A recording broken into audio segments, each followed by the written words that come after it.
been one of those days, y'all. One of those days of parenting and life where I am just done and over it for the day. So today is Sunday. Woke up this morning, everything is great. By the time this video comes out and everything, it'll be public knowledge. So I'm not really worried about people finding my channel. But I'm 38 weeks pregnant today. And honestly, I didn't expect to be pregnant at 38 weeks because, I don't know, I'm impatient. And my second born was born at 37 weeks and 5 days, which passed on Friday.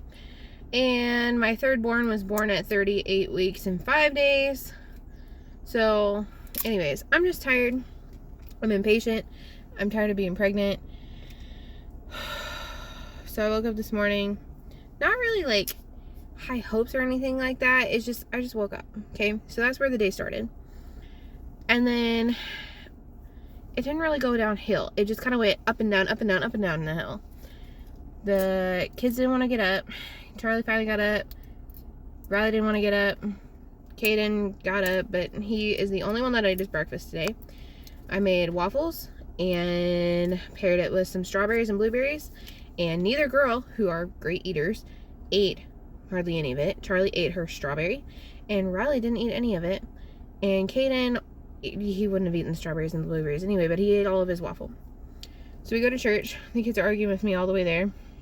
We get out of church. Kids are arguing with me. I'm like, we gotta go home. I'm trying to get things picked up and cleaned up, and I'm nesting, and I think that's partially why today was so hard for me, because I was trying to clean things up. Clean things with kids is kind of an oxymoron. And it was really hard. And it was driving me bonkers that every time I turned around, a kid was touching something. And I know they are 7, 5, and 2. But it was driving me absolutely nuts. I was trying to pack away the winter clothes. Charlie wanted to help. And so she was unfolding the clothes that I had in the storage totes. She wanted to play choo-choo train, so she was sitting in one of the empty storage totes, but then she was fooling around. And then Caden was messing with stuff. Riley was messing with stuff. They were asking me 10 billion questions. And I try to be as gentle of a parent as I possibly can. This doesn't mean a passive parent. It just means not using my reaction as my basis for parenting. Like, my emotions, my basis for parenting. And I couldn't do that today. I was full reactive parenting, not gentle parenting, and I've had to apologize to my kids multiple times today. Anyways, so tried to do that, and then I told the kids that I needed 15 minutes to myself where nobody talks to me, nobody needs anything. I set them up with a show, and everything should have been fine, because it usually is when I need a few minutes. But I was like, I'm sensory touched out, I'm frustrated, I am overwhelmed, and I just need a few minutes. Well, while I was having my 15 minutes, Caden and Riley were bugging me every 2 seconds. Mom, can you see this note? Like, passing me notes under the door. Mom, look at my mail, look at your mail, I made something for you, which is so sweet. But I needed time where nobody talked to me. So this is happening, and they're like, Mom, when are you coming out? 5 minutes. Mom, when are you coming out? 4 minutes. Mom! So my 15 minutes is up, and we need to get ready to go to church, because Sunday nights are Awana's nights. And so we start getting ready to go. I send Caden and Riley out to the car, and I'm like, so of course they open the door. Charlie is nowhere to be found. I'm like, where is Charlie? I was like, she's not in the bathroom, because normally if she's, quiet, this is because she's doing something that she's not supposed to do, which lately has been to unroll the entire roll of toilet paper. She's not in the bathroom. She's not in the living room. She's not in our family room. She's not in the bedroom. She's not in my pa's room. I was like, okay, well, the kids opened the door. They were all going out to the van, and yes, I'm right behind them. So she literally only would have had a minute to run out the door. And we live in a very kid-friendly neighborhood. like, everybody's kids plays outside. Everybody, you know, has been there for 25 plus years. And so just a really safe neighborhood. So I don't really worry about the kids playing in the yard. But that's not what was happening. Like, she literally only would have had a minute, and she's not that quiet. Between the time that I told the kids to go out to the van, and they opened the front door, and I was like, hey, where's Charlie? So I'm looking everywhere. And then I have Kaden and Riley looking everywhere, and we are screaming for her. And she is not answering. She's not in the backyard. She's not in the front yard. She's not in the side yard. Our neighbor has a backyard that they are allowed to play in because it has like a swing set and, you know, fun stuff and a slide and everything. And they're allowed to play in there because we've known her for 20 some odd years. She's not answering. I am about to freaking panic and call the police because this doesn't make sense. She didn't have time to go anywhere. So I'm screaming. I go back in the house. Each room I'm screaming. Where are you? Charlie, answer me, answer me, answer me. I finally like bellow. Like that kind of mom scream where your like throat, you can feel your throat vibrate. And then I hear crying. And I'm like, where the heck is she? You guys, this child had fallen asleep on one of the chairs in the family room and covered herself up so I could not see her. But she was so deep in sleep that she could not hear me scream for her until I bellowed. And then she woke up because, I mean, of course, you wake up to your name being screamed. You're 2.5, almost 3 years old, and your mom is screaming and you don't understand why. Yeah, I'd cry too. So, of course, I burst into tears because I'm not trying to make her cry, but I was so relieved and so angry at the same time that this happened. So, y'all, I am just done with today. Like, she's okay. Obviously, she was just asleep. She couldn't hear me. I couldn't see her under the blanket on the chair. And, of course, Caden wanted to argue with me all the way to church. He wanted to listen to some music. I really needed some quiet, but he can't handle quiet. And so, it's just kind of a give and take thing. Like, and he's not supposed to have Dr. Pepper. I'm not supposed to have Dr. Pepper. Nobody should have Dr. Pepper. It is full of high fructose corn syrup, caramel color, phosphoric acid, yes, yada, yada, yada. It's not good for anybody. But I am an adult, and I'm supposed to make good choices for my children. So I've been trying to wean my kids and make sure that they don't get it. Anyways, point being, Kaden got into my Dr. Pepper, and I freaked out because I was driving, and I looked down, and my Dr. Pepper was not where I put it. And I did not react the way I should have. I screamed. I did. And then I had to apologize for screaming.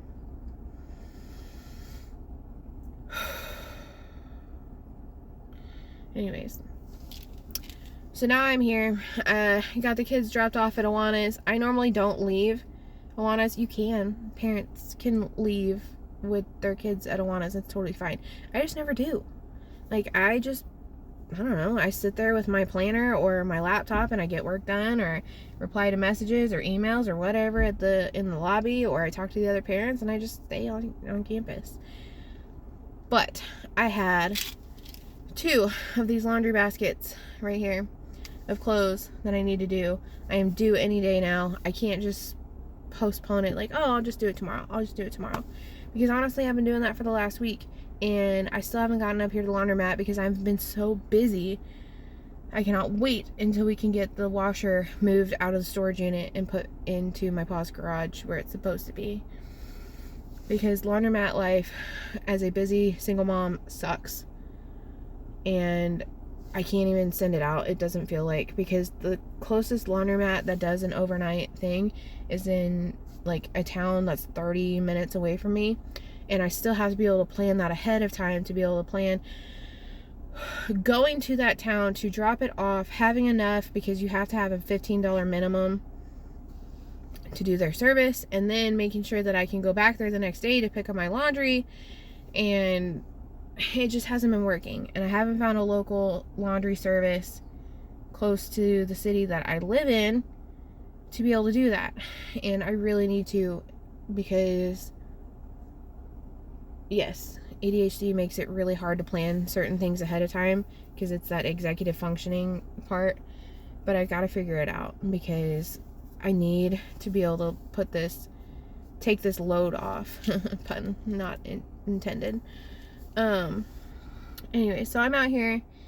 I left while my kids are at Alana's to come out here and do the laundry, and hopefully it'll either be done drying by the time I have to go get the kids,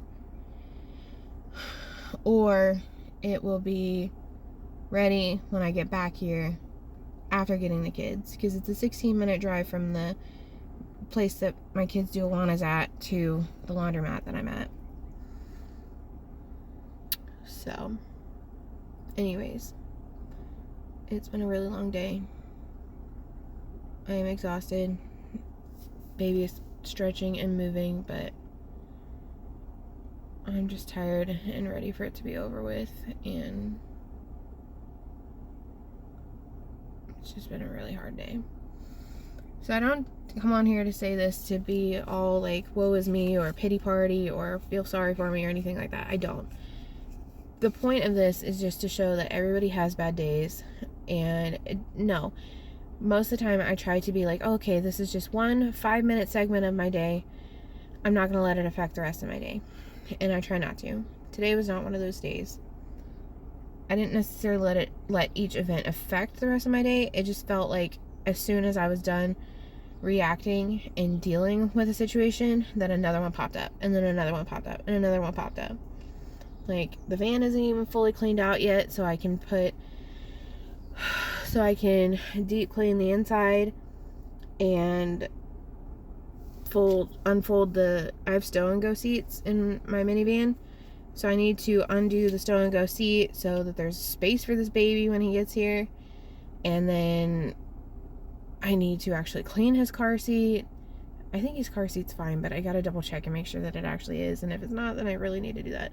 Because honestly, my plan has been, if I go into labor before I have the car seat installed, using Charlie's, because it is a convertible car seat, flipping that sucker back around and bringing the baby home that way, and then I will deal with the car seat when I get home. But the nesting mama in me is also driven nuts by the fact that I have all these things that I need to do, and I have no idea how much time I have to do them. I'm working with an invisible deadline, and it's really hard. Especially with the fact that there are certain things that I can't just move around. Like, I've had to work this last week. I had trips because I'm trying to bank as many hours as I can before I have a few weeks of no work, which means no pay. But all that to say, everybody has those really hard days, those really hard parenting days, and I am just getting through today, and tomorrow is going to be a bright, sunshiny day, I hope. It's going to be an interesting day because Mondays I have to take my kids on the bus with me because my pa has deacon duties that he has to do at the church that he has attended for 20 years. So the kids ride with me on Monday mornings, and I don't think Riley has speech tomorrow. I don't think she does. So that's great. But I do have work, and then we have a trip meeting, and thankfully I'm so grateful for the company that I work with. They have been amazing, and we're just going with the flow, and whatever happens with this baby happens. And if I happen to be on a trip, they're just going to send somebody out and switch out buses with me, switch out cars with me, whatever it is that we got to do so I can get back and go have a baby. And nobody said, oh, here, last week we had trip meeting, oh, you're 37 weeks, you shouldn't bid on trips, you shouldn't go on trips because you could be having a baby anytime now. Everybody was super supportive. It's a huge family-oriented company, and I love it. But anyways, there's trip meeting tomorrow. I need to try and prepare a few things on the bus for when I do have the baby, because there are some kids that need a little bit of extra attention. and I need to make sure that seating charts are done, and I would love to be able to go through and deep clean my bus so it's nice and clean for the next driver. We clean them, but you know, it's kind of dusty, and I would like to be able to like go through and like hose it out, and that would be kind of nice. One, just because it's dry and getting dusty, and you can sweep and there's still dust. So even if there wasn't going to be another driver, that's been on my to-do list to do, is to just take some time while I'm there and deep clean. Like, we have a power hose that we can use inside the bus, and it's great, and I want to do that. But yeah, anyways, super chatty little video today. Like I said, I'm going to finish up this laundry. I'm going to eat these M&M minis because, yes, I avoid red dyes. But this tube is going to be for the quarters. So, of course, I got to get rid of the M&Ms that came in it first before I can use it for that. So, that is what I'm going to do. I don't know if I'm going to end this vlog as like a chatty, hey, this is what's been going on today. I hope you have, you know, a better day, whatever. Or if I'm going to continue it and see what happens. I don't know. I guess we'll see.